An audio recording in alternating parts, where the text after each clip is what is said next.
Hey y'all, this is Reverence for Impulse, and we are Weena and Tim, sister and brother. We're both into somatics and movement, and this season we're talking about relationships. And how the impulses towards connection, protection, and creation shape the way we come together. Thanks for following your impulse to listen in.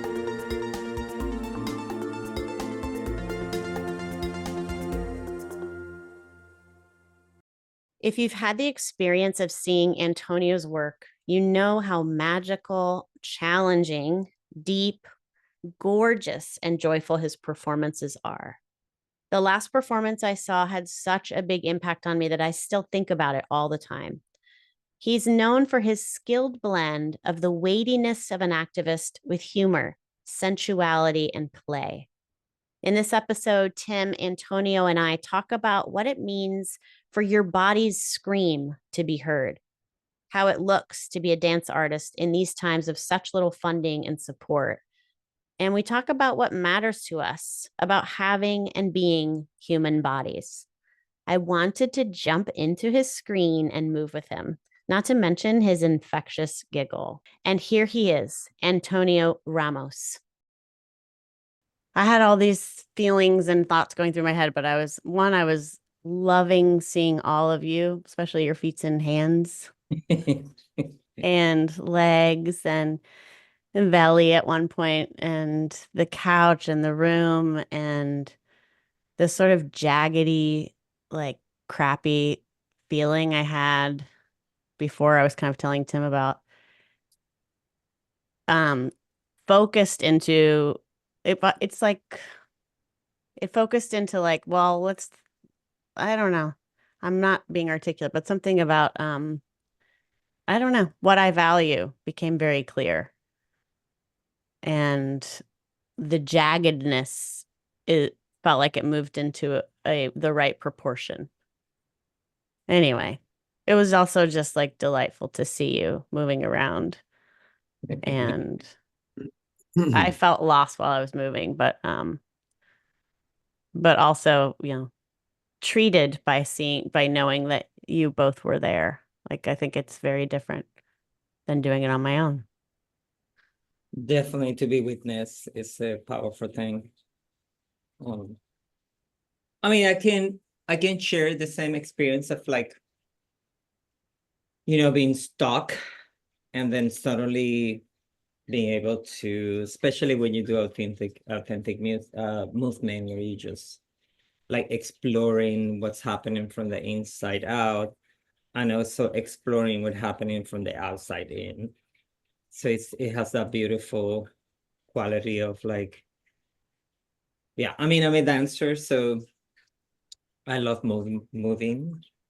And but I in terms of that feeling of being stuck in your own container and then having the sensation of like physically moving, but also how that create a specific space for the soul and the brain and the emotions, and how those places that you feel a little bit unmoving or stuck, if we're gonna use that word, get to be released and get to be a little bit more spacious, and like it takes a sense of liberation and pleasure through moving through those spaces.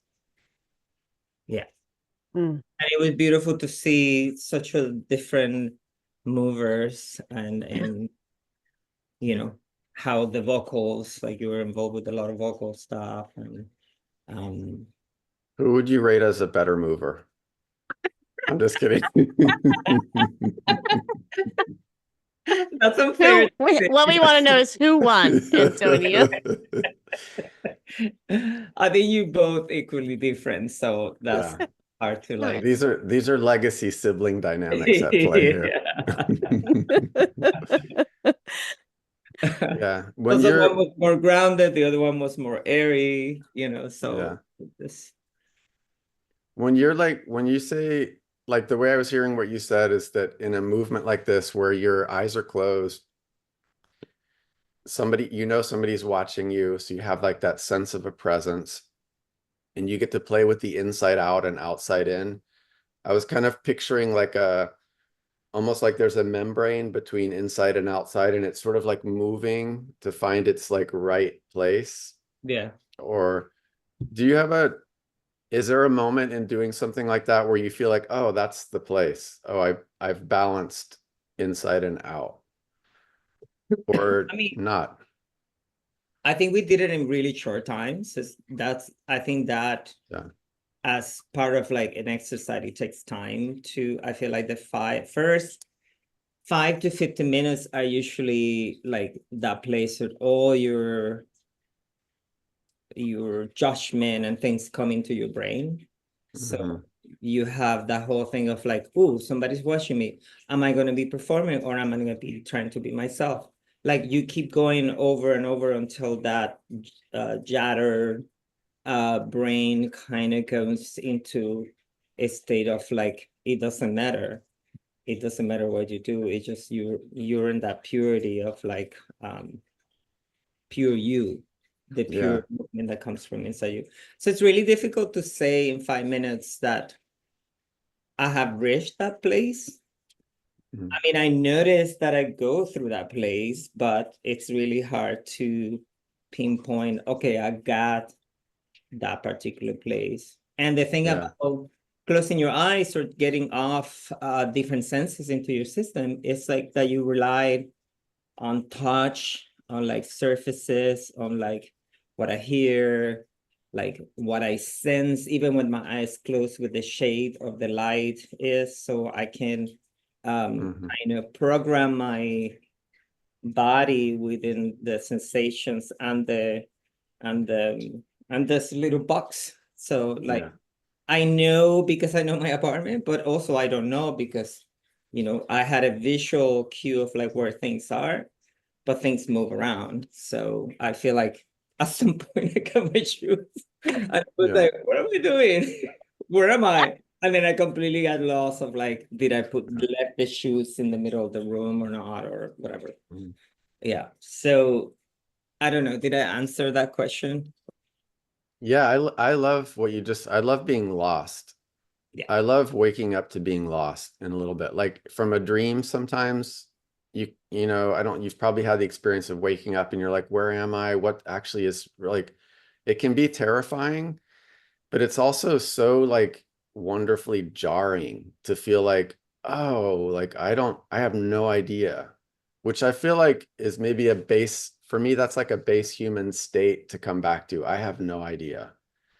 And so if I have like this tangible experience of like, oh my God, I thought something, but actually I have no idea. It's like there's something jarring but pleasurable about that. Like if I do authentic movement and wake up or run into something that I didn't realize, like I had no idea. Like I love that I can have no idea.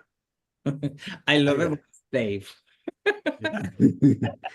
I think it's like crucial. I think it's like paramount when, there's so many people out there talking about this, the importance of not knowing and suspending knowing. And I want to be like, okay, but like physically, are you doing that? Because what you're describing, Tim, and kind of like what you were saying, Antonio, where you're like, actually, I can map it out. I have a general sense of where things are, but I'm wrong a lot with my eyes closed. I don't necessarily know, or I'll make a point of getting lost in the studio in a way that I'm like, I have no fucking idea where I am.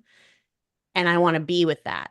And to me, the physical experience of really not knowing physically where you are in space or what's going on is more of an experience that I can hold than some sort of cognitive not knowing, because I don't know lots of things. So practicing not knowing in that way doesn't feel, I don't know, doesn't feel as compelling to me as actually physically not knowing. That's pretty crazy. And then to notice what turns on in that place in you, like fear or like what do you do next? Like what's the next thing? I was gonna add that for you might feel really comfortable because maybe you're used to it. But for some people who like used to having control, it can be really jarring and freaky to be in that space of like, what the heck? I can't control what's happening.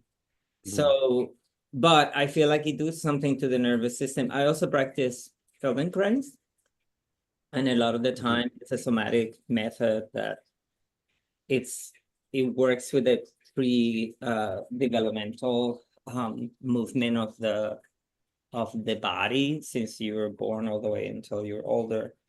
And a lot of the work that you do, a lot of the lessons, you do it on the floor and you do it with closed eyes.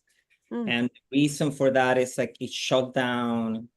The nervous system goes into a place where it just quiet down.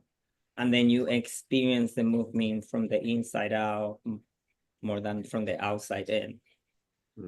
And I mean, it's interesting that if I like was gonna think about authentic movement and Feldenkrais, it has some similarities of like how that can also calm down the nervous system to have an experience where you shut down and you let the weight of the body of your movement kind of lead you into whatever it comes out without expecting to have a choreography, or meaning a set of movement in your system.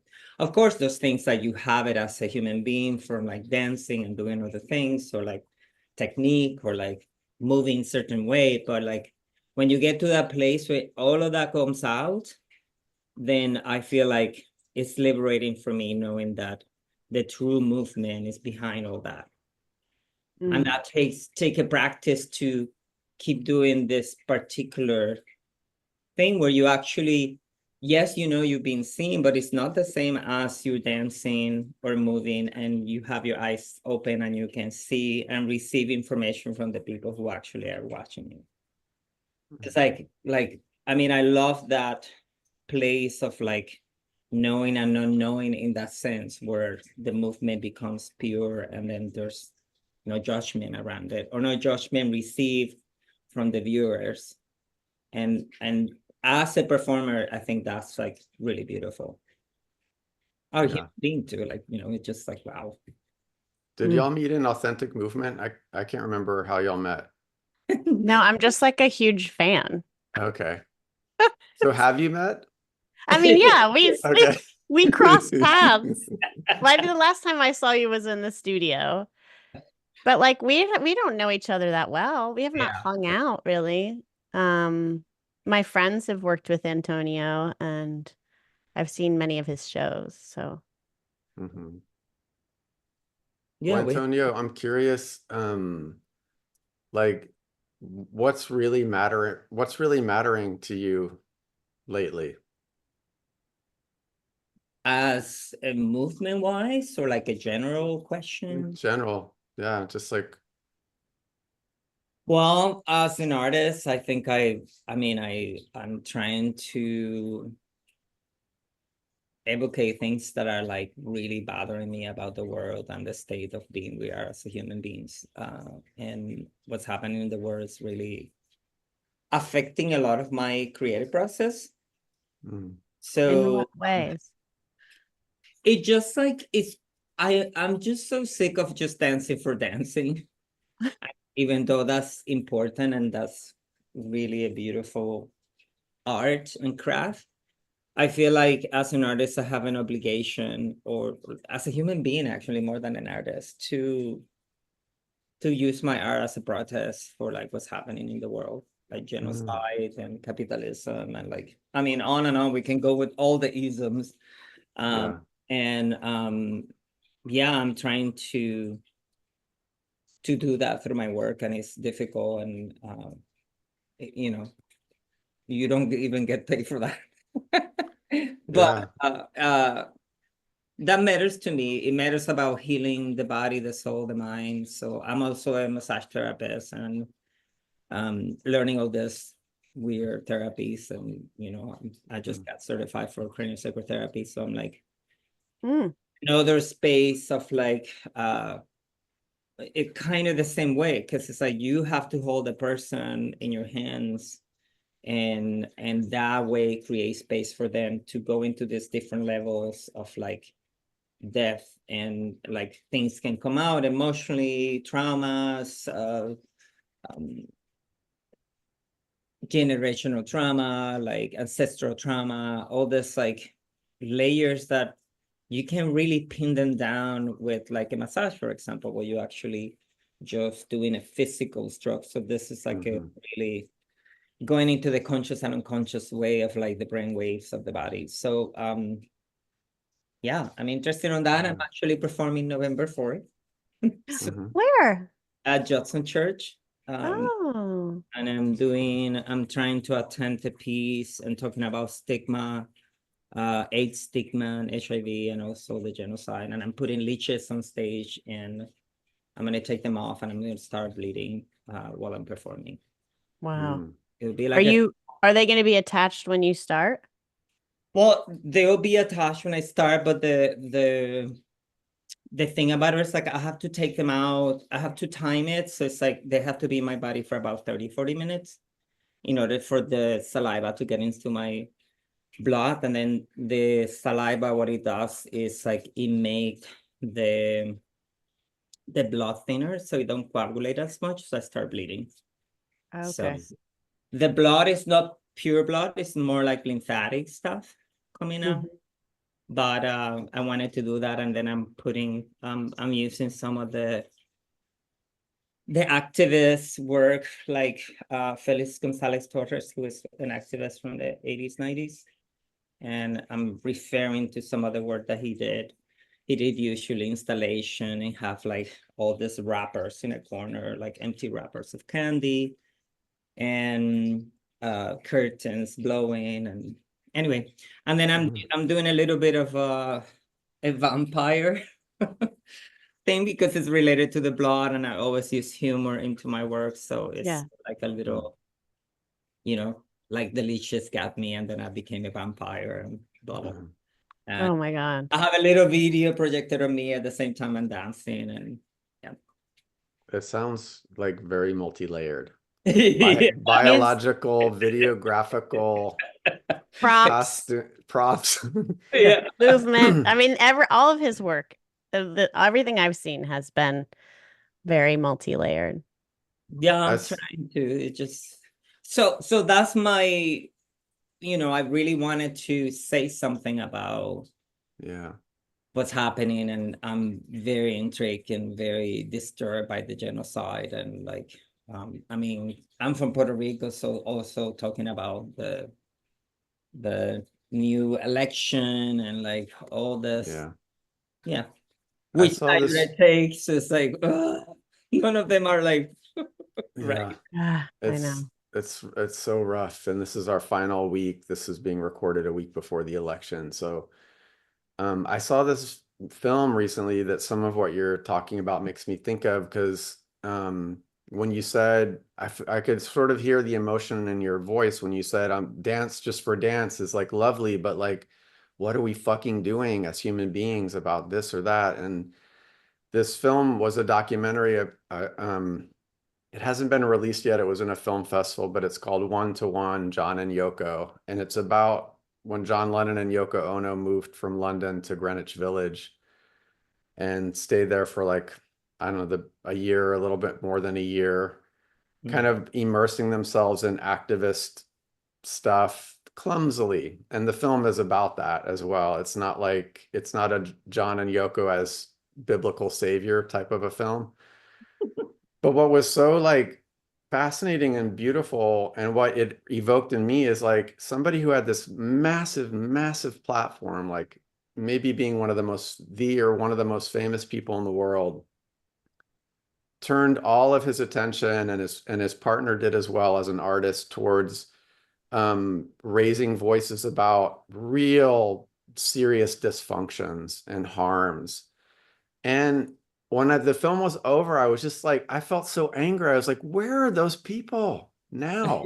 I know. Oh, it made me so angry. Like, where are they? Why are the people with big platforms not advocating for all this? Yeah.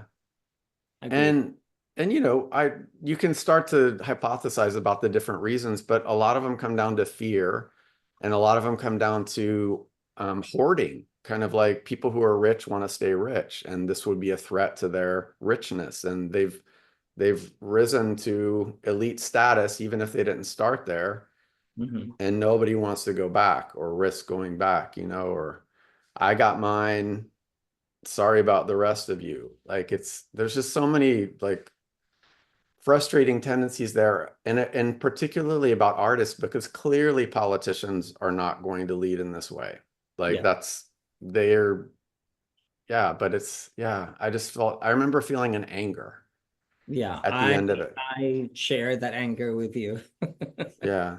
Yeah, and yeah, I wish it would change. And I think we are more artists in that sense, have more to say and more to do than a lot of the normal people, like politicians. I mean, we're like in the middle of like all that, and we suffer the consequence of what the decisions they taking.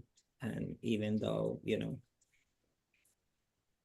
and yeah, I can't go on about that. I know there's a Yeah. lot. I think there's a lot in there. I think we spoke about this briefly, Tim, but I do think that the one question that comes up for me around this is like, what are you willing to give up to make shit different? And I think most of the artists I know don't have a lot. Yeah. So there's like, they're like, sure, I'm Yeah. not fucking I think risking.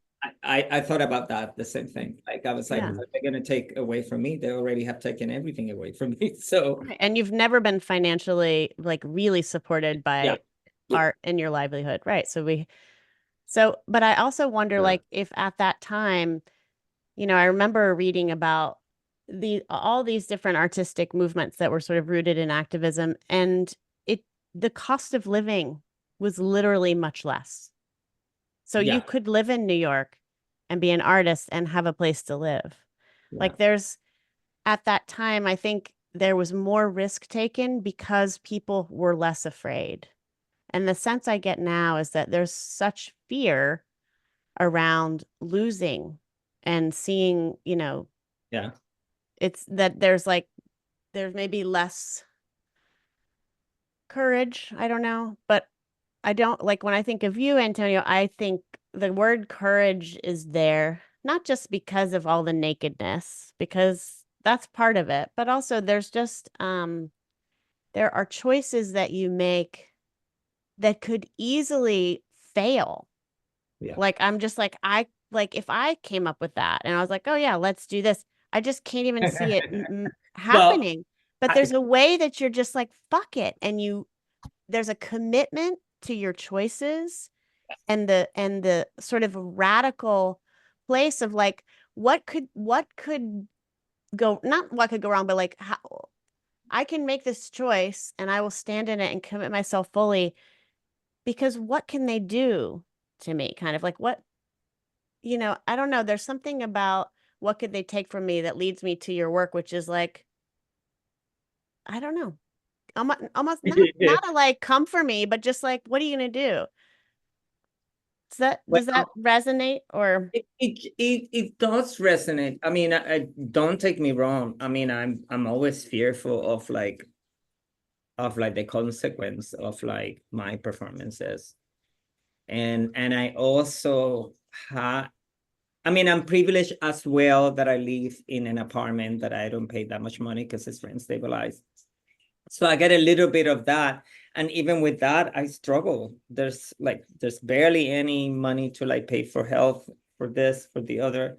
But it has been like this since I first moved to New York in 1986, who is a little bit better because I was paying $200 in an apartment. But that's been taken away like by the years and capitalism and all this. So I don't know. It's like I also feel like I'm Puerto Rican, and I grew up in the island, and just being born in a colony, you are deprived from a lot of things already. So coming into this country and then seeing even more the how my country suffer from all this, it actually has this rebellious side of like, I wanted to fucking say something, and why not do it through what I love making, the art. So I'm full of fear of like when I'm doing, I mean, I'm like getting blood out of my system, but it just like feel like the world is also doing this kind of things, and it's a different connotation. I just want to make a point like of this is what I see in my crazy mind, and it just might look like a collage of different shit, but I wanted to like my desire to express that is sort of like what you feel after you feel blocked, and like, you know what I mean? Like how we started the whole thing, and I just felt like I couldn't move. I feel stuck. I feel frustrated by all this. And then just somehow that ability to let the joints get air and let the environment work on me, actually work on the space as, I mean, if I think of that in the performance, it's a liberation for me. And that's what I wanted to offer people. I'm liberating myself going through all these things, screaming with my body what I wanted to say with my words. And I feel like as dancers, we have that pleasure of like exploring that more than other people. That when I talk to them, they don't even fucking move. Like, I'm like, how do you like, as a human being, don't let all that shit out, right? Exactly. Yeah. Yeah. And it's painful to watch as a healer, and it's painful to watch as a dancer. So why not give them a little hope? Yeah. I mean, you blend, and this is mostly I'm telling Tim and people who don't know your work, but like really dark commentary with like a irresistible like pleasure and joy. They're both together. And I was just thinking about the leeches and wondering like, is that about like moving it out, like moving it out of you, or letting it come out and through? Or I mean, I'm sure it's many things. And then yeah, have you done it before? I did an attempt in this summer. I like there's like very few theaters who allow you to do whatever the fuck you want as an artist. And I talked to BAAD, the Bronx Arts and Dance, with Charles Rice, Charles Gonzalez, and Arthur Aviles, who run the theater in the Bronx. And we did a little iteration of what I wanted to do today. And I think it will grow. I wanted to, at some point, make a vampire opera. And yeah, but it was like I'm also like talking about my own stuff, my own shit. Like I'm HIV. At some point, I have HIV. I'm HIV positive, but at some point, I was considered a patient with AIDS back in the 90s.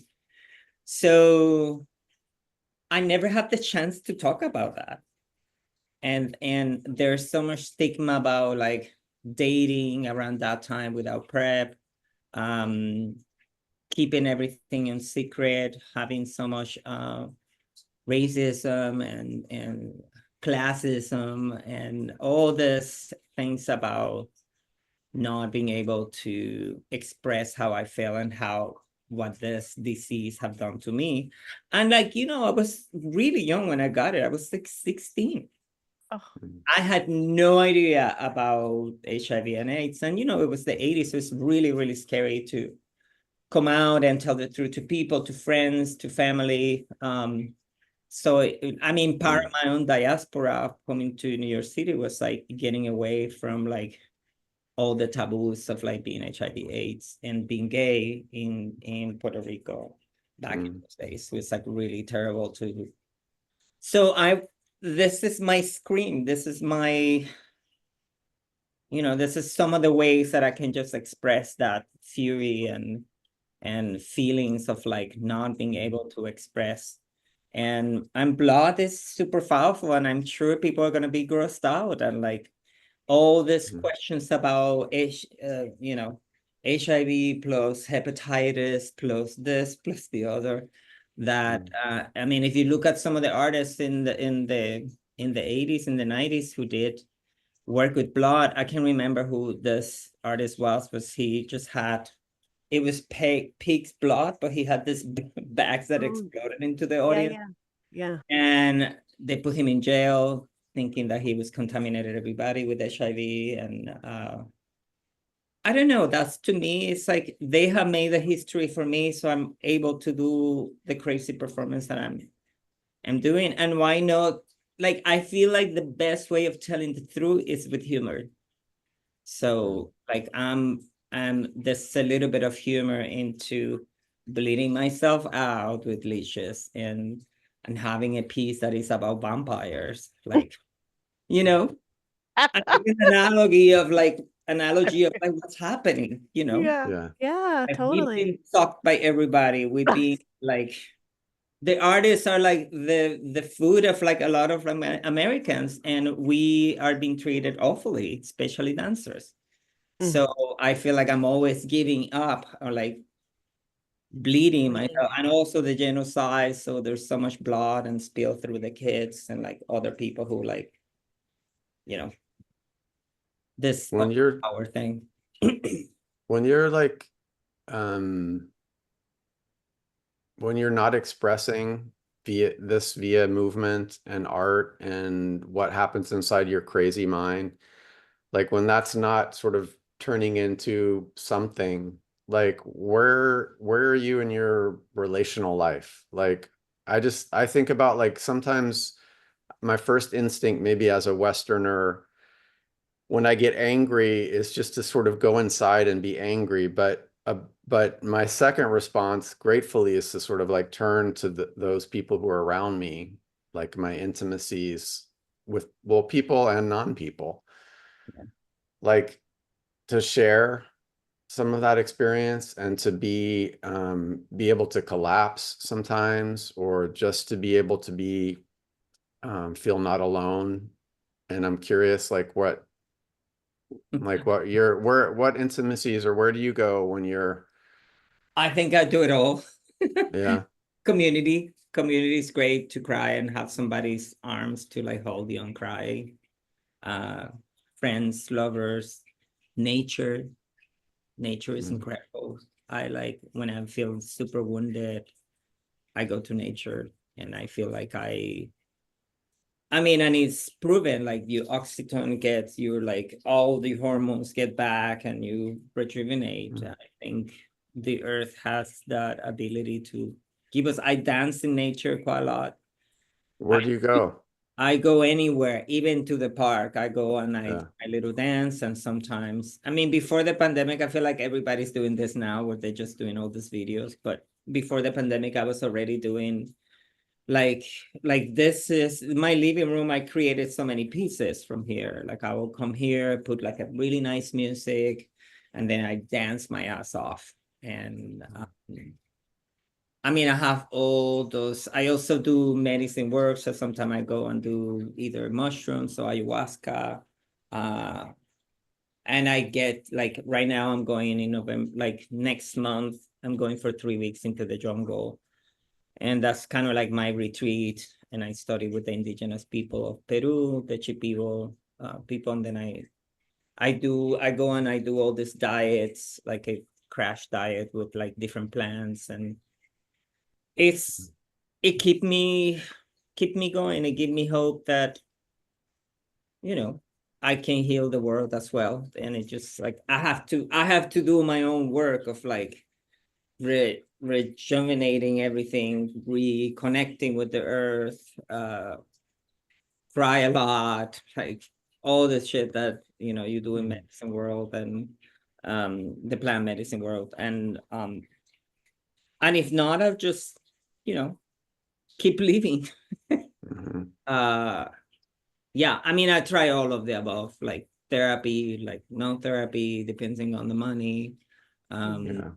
Yeah, even weed sometimes, something that I can kind of calm me down. Or like, I have a dog that me and my partner share, so he's lovely and very cuddly, and that as well. I mean, I feel like there's no wrong into that, like how many things that you can do in order to heal yourself. It's important. Yeah. It's important to go there. I really love that. Like, be so generous with yourself. Take all the support that you can. Like, Yeah. I All of also it. go to the spa, I go like once a month at least to go to the sauna. I go to the Coney Island spa, the Mermaid Spa, and I have a friend who's Ukrainian. She beat the shit out of me with the Oakley. I mean, seriously, it really fucking helped. And it's like Yeah. we have a laugh, we drink a beer, and then we go back into the sauna, like we sweat it all out. And it's important to do that. I feel like I'm always being like, I do a big project and I have a vacation set up already. Like I go nowhere in like 3 days, like, and I make sure that through all the time that I'm working to make the piece, I'm actually making money also for me to take a little break and be like, That's so good. I yeah, feel like you need that. I you need it. discovered like after you do a big piece of work, a lot of people just drop down into a hole and they are lonely and have no feedback and aren't in a creative place and they really drop. But I love what you're saying, which is like, no, you plan for that and you support yourself. For yourself, like it's important. Take a trip, go for a hike. Like I'm in this, yeah. This year I've been a little bit shut down because my father died last year, and I took this whole year of like not doing anything. Wow. But to feel and cry and go to nature. And I went and did some hikes in the Sierra, and I went for my first backpacking 10,000 feet up, and like, so it's important to me to do those things because it's like that's how I regenerate. That's how we all do. Like we just forget about it. We forget how important it is to do that for ourselves and just get away from the city, Like when I hear you talking about like planning, because from experience that after a big explosion of expression, you need to rest and be, but like how, like in the day to day, like how do you know it's time to go to the spa? Like what tells you, hey, like, what do you hear? How do you know? You hear it all. Your body starts screaming. You start getting sick. You start getting cramped. You start getting like confused. You start crying every day. You're like, I mean, those are signs of like, I need help. Yeah. And I have learned over being in the States, like when I need help, you have help here, go and fucking get it. You have people who can help you. You have resources for mental health. You have resources for food, for stamp, like for anything. Just you have to go and get it. Like, I mean, I'm one of those who like tend to shut down, and I'm just learning over the period of time, be like, no, I'm not doing that. I'm actually gonna like scream for help, call friends, like I'm fucking lost. Help me out. And that take courage and yeah, you have to break your fears and say like, I need help. And I have done that and learned the hard way and be like, we have resources in New York City, and that's we're lucky that way. There's resources here that people who scream and get together with you and help you scream. There's people here who are activists. There are people here who are in different and many diverse communities that we have that here. So when I have to scream, I scream, and you feel it. You feel it in your body. You get tired. You get sick often. And your body really, that's your body just poking at you and saying like, I need something that you're not giving me. And you will know, like if you have a 9 to 5 job and you're not taking a rest, you definitely gonna feel it. Antonio, it's making me think of this part in Ceremonia, which was the piece I saw last of yours, Tim, and you would love this, where when you walked into the theater, you were given cacao. Oh, yeah. And a part of a baby doll, like an arm, a leg, a head, a body. So and then you sit down, you're kind of like, I don't know. And at some point, Tim, the lights come up and he asks everybody to assemble their dolls. So you have to like reach over, you have to like find an arm.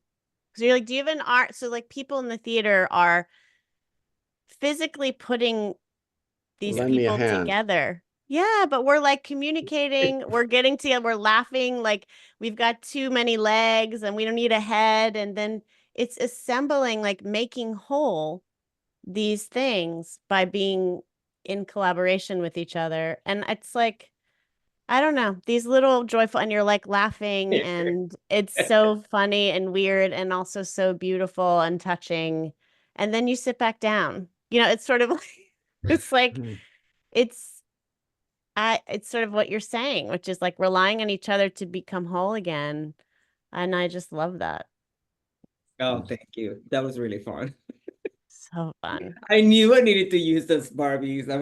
One of the reasons was like my boyfriend was like, "You have too many fucking Barbies in the house. We don't have this space." And I have Yes, like about 200 Barbies, and we were like, that's "Okay, true. to use it for my next piece." And then I mean, the piece is about a lot about culture appropriation and cultural appreciation. So I was like, how can I mix them all and like be one of those people who like, oh yeah, let's go to this bar, like let's take at each other and like do this whole thing where it can also be the overall of like culture appropriation. And yeah, at some point I was like, what if we took it apart and just ask people to just put it together? And I was like, oh, that's brilliant. And also the juxtaposition between a Barbie doll body and like real bodies that were naked. And you're like, this isn't a body. It's like so weird and alien, the Yeah. shape and form of it. And then you see actual human bodies, which it's supposed to replicate. Sort of like, Yeah. yeah. Every now and then I see somebody at the gym where I look at them and I'm like, that's not a real body. Like that's like, I mean, it's real because I can see it in 3D, but it's just like it's just the Barbie ideal is like, anyway, Well, our culture's a little messed up, maybe. Yeah. I also try to use pop culture a lot into my pieces. That is, Mhm. I think it's funny because the Barbie movie just came out. Yeah. It was like really recent that the Barbie movie was like maybe 6 months or something out. And I was like, oh my God, I gotta use this of like as a part of like, talking about how we specialize on like body, like how society wants and wanted this kind of body. And I was like, why not break it down? We are all important. I love the curves. I love everything about it. The color, yeah, and it was just a comment on like, let's twist it a little bit Yeah. and have fun with it. Like, and yeah. That was the part I think that's so touching to me too. Because as a, almost 50 mother, middle-aged lady, I wanted to see, but they're women's body, they're my friends who Yeah. are also mothers, who Yeah. are naked, who are performing, but it's not like, fuck you, this is my body. It's like I'm in this body and I love it and I'm enjoying it. And it didn't really matter what I thought. Yeah. And that part to me is what feels different and so important is it wasn't confrontational nakedness or like this is a real body. It wasn't that. It was like Yeah. I had to sort of sit with my own conditioning around it, you know? I mean, I think that's a lot of like what I try to say in my work is like that is beyond what people think about a naked body and that sexual like figure that we put in our heads, that being naked is beautiful and it's us and we have this curves and like look amazing with the color and the lights. It's like, why not enhancing the body and saying this is us, this is fucking gorgeous, it's brilliant. And I wanted to say that over all my pieces, that it's just like it's beautiful to see, to have that body, this temple, and just be proud of it. Like engage into the sensuality of it, engage into the pleasure of having a body who can move, who can fart, who can fuck, who can do any of these things, but also can move beautifully and be, I don't know, that's so healthy. Like I see that on stage and it's beautiful, it's brilliant. It's like, to me, that's like more gorgeous to see somebody like moving in such a freedom way that enhance our capacity to be humans, and it's just incredible. All kinds, because I like to have all kinds of curves, all kinds of body, all kinds of color, gender, and yeah, I wish that people will do that more often and have take off all that bad thoughts about like what the body is. It seems so scary to me to dance naked. Isn't that, I mean, not in my head. Yeah. But to really, it's like if I really got real about it and said, I'm going to perform naked and dance how I normally do, not do naked, because there's also naked dance where you dance different because you're naked. Yeah. Not that, but like really just dance how I can't even, and then I'm like, what is that scary? What is that fear about? I mean, judgment, sure, but like, Man, this shame, this vulnerability. I mean, this is one of the reasons I started to do like what's so-called naked dance, because I was like, why can I just go on stage and bring my vulnerabilities into the audience? And then it became this beautiful language between me and the audience. Like, how did I get feedback by what they watching, and I can just react. And yeah, it's I mean, there are many layers of that, but it's like one of the things that I really wanted it to like. I feel very, very naked when I'm on stage naked. Like in all the senses, my brain, my soul, my body. So, and then the layers, it's sort of like the same thing that we were talking at the beginning. Those layers start coming out and you like start like getting yourself at the end of it. Yeah, I see a pair of breasts hanging on the wall behind you. And like I'm remembering like I had a dream last night where we were either in a gym or a dancing place, and there was a woman who was topless. And I remember thinking in the dream, this was just last night. It's weird to have it come back like this, but like I remember thinking, that's so great that she's doing that. Basically, she was doing what you're talking about in my dream. So I don't know if that was the introduction to you telepathically last night or something, just then seeing them on the wall. But like, yeah, it's like, I mean, toplessness, like that's a whole nother thing besides bottomlessness, like there's all the different shades of nudity as well. It's so weird. It's It just is. bodies. Yeah, I know. And I mean, I have received this not a review but comment after the pieces that people were really shocked at the beginning, and then the nakedness became the costumes. it goes away. Yeah.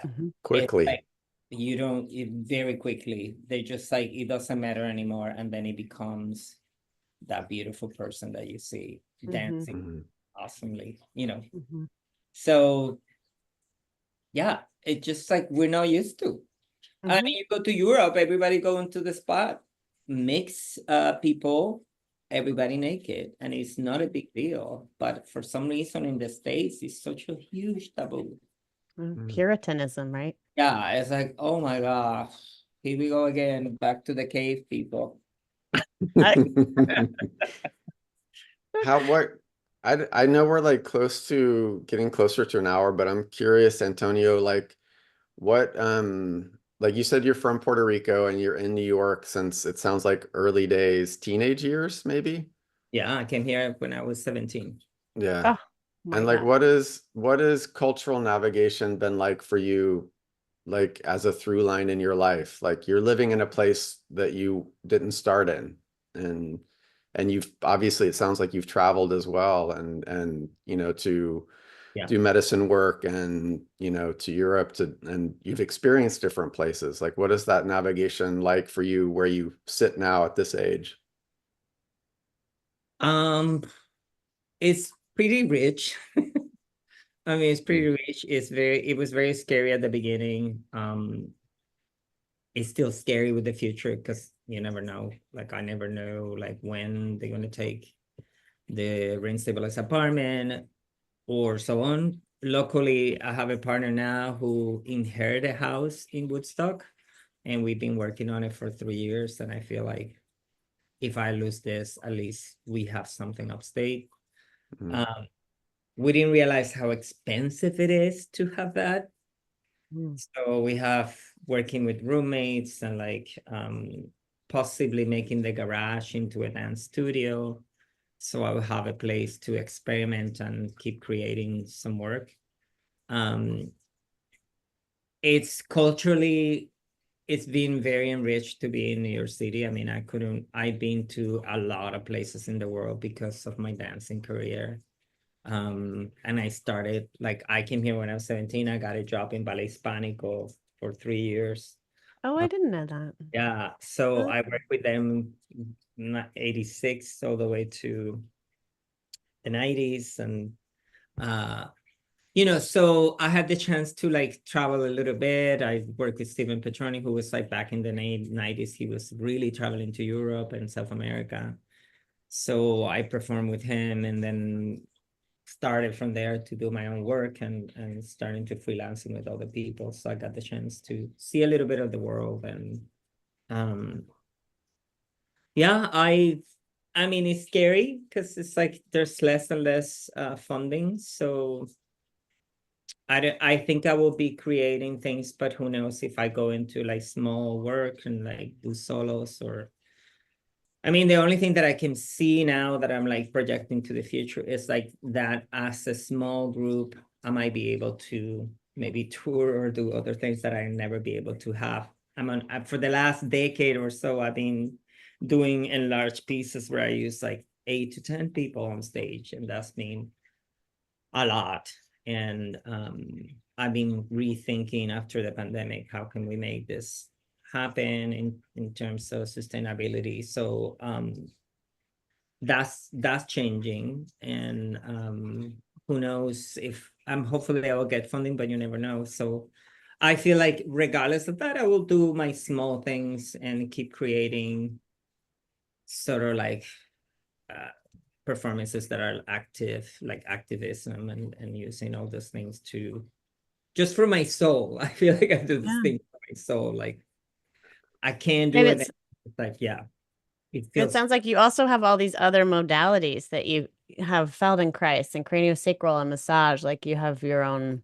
Yeah, I mean, I've been trying to move, and also to mix both of them, like how I can, do that and like possibly move to other culture, like I don't know, briefly to maybe other cultures and keep learning other things. And yeah, so the future is very uncertain instead of when we're talking about culturally, like but it was really scary at the beginning. And also as a Puerto Rican, I have faced a lot of like racism and classism more than racism, like more about class and not, not competing into that sense of like not being in that level. But also in terms of the work, how like I felt like in 2019 I was getting a lot of work that I could do. It was more money involved, but then it was like they were limiting my capability of doing what I wanted it. They didn't Oh. want it nakedness. They didn't want it all the things that, I mean, I did a piece at the High Line that unfortunately wasn't, I didn't think it was my best because I couldn't do what I wanted it to do. And it's tricky. It's tricky when you have that amount of money and you have a company and you're giving money to people who deserve the money and like working really hard for you. So I have a lot of questions about that in the future. Like, how can I keep creating work that is probably underground if it cannot go into the main social world? And things are changing in New York. So yeah, we're still fighting. We're still a colony in Puerto Rico, so I'm gonna still fighting for them. And like yeah, and all the things that happen. Like I feel like it's very similar what they have done to Palestinian in Puerto Rico, though people don't hear it as much, but we have they have the sellers have come out and kill out the indigenous people. And even later, they, like anybody who opposed the USA, there was like a huge battle and a lot of people have died. And kind of, they settle in and the country is fucked.